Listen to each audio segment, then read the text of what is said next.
আল্লাহ তাআলা কিয়ামতের দিন সাইয়েদনা নূহ আলাইহিস সালামকে বলবেন, নূহ তুমি কি দাওয়াত পৌঁছিয়েছো তোমার উম্মতের কাছে? নূহ আলাইহিস সালাম বলবেন, হ্যাঁ আমি পৌঁছিয়েছি। এবার নূহের উম্মতকে আল্লাহ জিজ্ঞেস করবেন, এ নূহের উম্মতেরা, তোমাদের নবী নূহ কি দাওয়াত পৌঁছিয়েছে?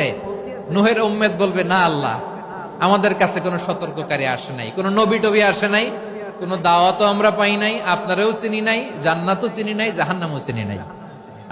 নূহ আলাইহিস সালাম বিপদে পড়ে যাবেন। তখন আল্লাহ বলবেন, নূহ তুমি বললা পৌঁছিয়েছো, তোমার উম্মত বলে কিছু পায় নাই। নূহ তোমার কি কোনো সাক্ষী আছে? তোমার কথা আর তোমার উম্মতের কথা তো মিলে না। তুমি বললা তুমি আমার নির্দেশনা দাওয়াত পৌঁছে দিয়েছো, কিন্তু তোমার উম্মত বলে পায় নাই। নূহ তোমার পক্ষে কোনো সাক্ষী আছে? নূহ আলাইহিস সালাম বলবেন, আছে। কে? উম্মতে মুহাম্মাদি। তখন আমরা বলবো, আল্লাহ, আল্লাহর নবী নূহ আলাইহিস সালাম তিনি আপনি যা যা বলেছেন ঠিক তা তা তার উম্মতের কাছে পৌঁছে দিয়েছে।